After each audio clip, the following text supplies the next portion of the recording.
Welcome one and all to The Late Show. I'm your host, Stephen Colbert.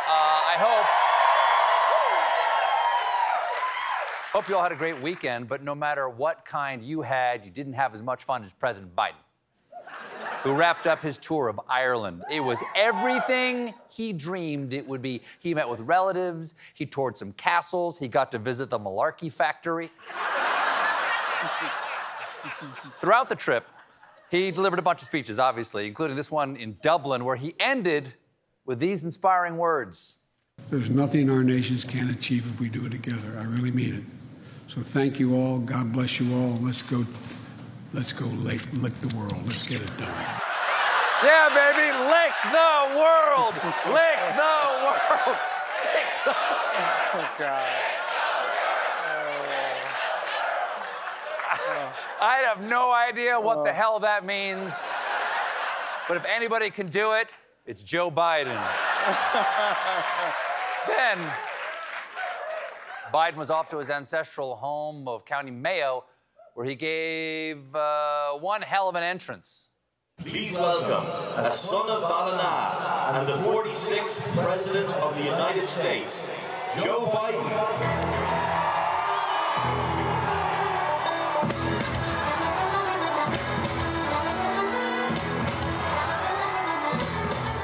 Wow! It's Joe Biden's first ever WWE entrance.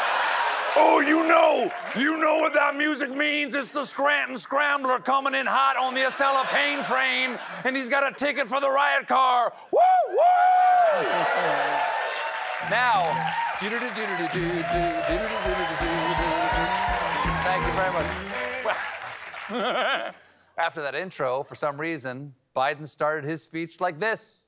Hello!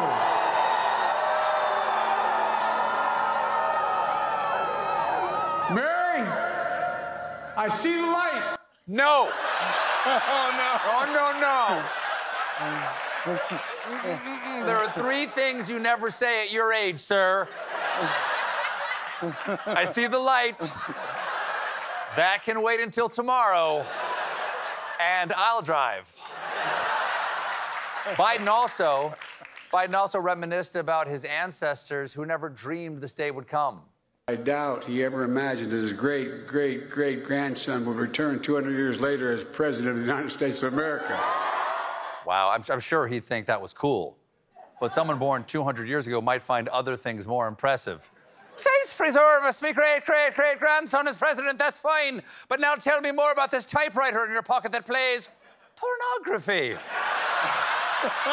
Back stateside, we're all excited because today was supposed to be the first day of Dominion's defamation trial against Fox News. But early this morning, when I was all set with a breakfast of popcorn and champagne, I learned that the Dominion versus Fox trial was delayed. No.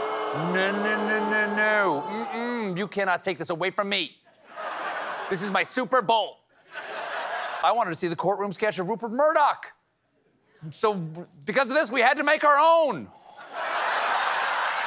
Here's a little behind-the-scenes info. To make that sketch, we just traced a scrotum and drew glasses on it. But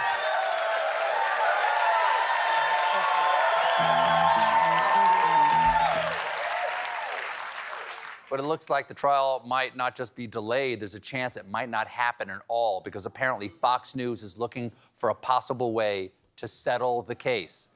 Settle? Dominion, join me over at the brunch cam. Girl, do not settle. You are worth more. Dude, no.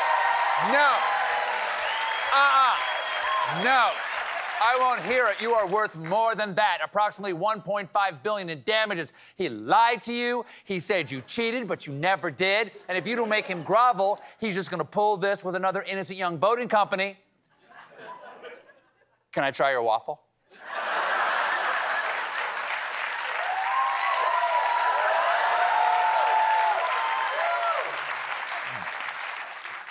That's a mimosa, man.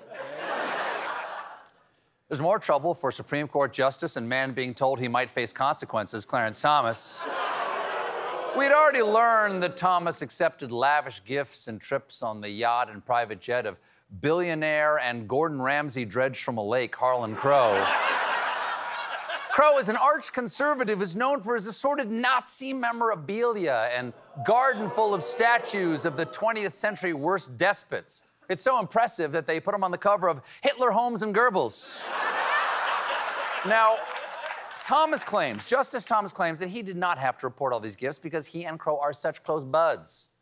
But this must be one hell of a friendship, because on Thursday we learned that back in 2014, Harlan Crow bought property from Clarence Thomas, including the house where Thomas's elderly mother was living. That might give him a little influence. No, Clarence, you vote however your conscience dictates, but remember, I am your mother's landlord. Oh, Mom's power just went out.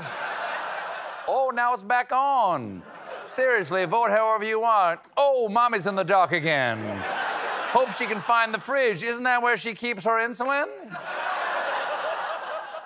Now, yeah, he's the villain in this story. Now, not only did Crow buy the house, but let Thomas's mother continue to live there, made renovations, including a carport, a repaired roof, and a new fence and gates, and she lives rent-free. Say what you will, Clarence Thomas has won Mother's Day.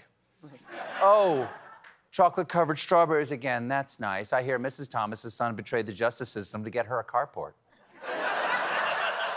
Now, Crow claims there's nothing corrupt about this, saying, my intention is to one day create a public museum at the Thomas home. Just a reminder, Harlan Crow has Hitler's napkins and a statue of Stalin in his garden, so building you a museum, not a huge compliment. Now, technically, folks, there's a federal law that requires justices to disclose the details of real estate sales over $1,000, but Thomas never disclosed this sale. However, now that everybody knows about it, Clarence Thomas says he will amend his financial disclosure forms to reflect the sale. What? You don't get to just make good after you've been caught? All right, you caught me, I stabbed him, but watch as I take the knife out of his chest, put it back in the drawer, okay? Now give me those stabbing disclosure forms. Hold on. Stab. Stab.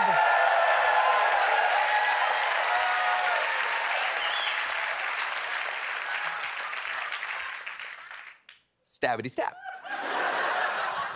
Yesterday, Crow did an interview and gave his side of the story, telling the reporter, I have to set the record straight, adding, but before I do, I must tell you, I also bought your mother's house.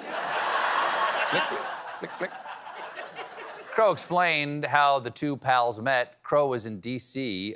Back in the day, where he got word from some executive pals of his that Thomas needed to go to Texas for a speaking engagement, so he offered him a ride on his private jet. And, as Crow explained, during that flight, we found out we were kind of simpatico. We're the same age. We grew up in the same era. We come from absolutely polar opposite life stories, but we had a lot in common. It's a heartwarming American story. Even though two people might have totally opposite backgrounds, they can still come together in the sky to enjoy honey roast peanuts on Himmler's snack tray. When the reporter asked, did he ever consider his friendship with Thomas as a ticket to quid pro quo, Crow said, every single relationship, a baby's relationship to his mom, has some kind of reciprocity. No. He's right. It's just like a baby. Clarence Thomas is sucking on his money teat. This weekend...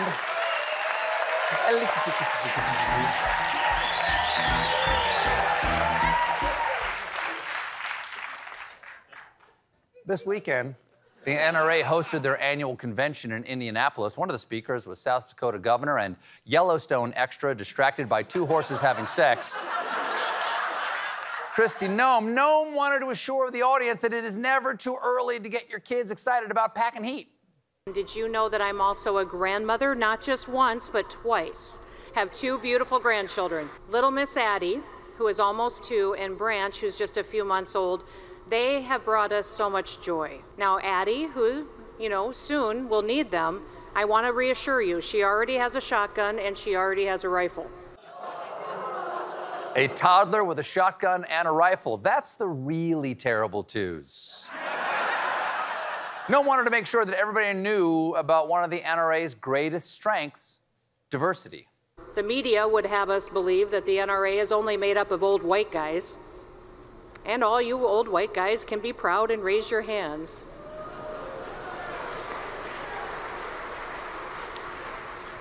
But there's a lot of other people, a lot of diversity within the NRA.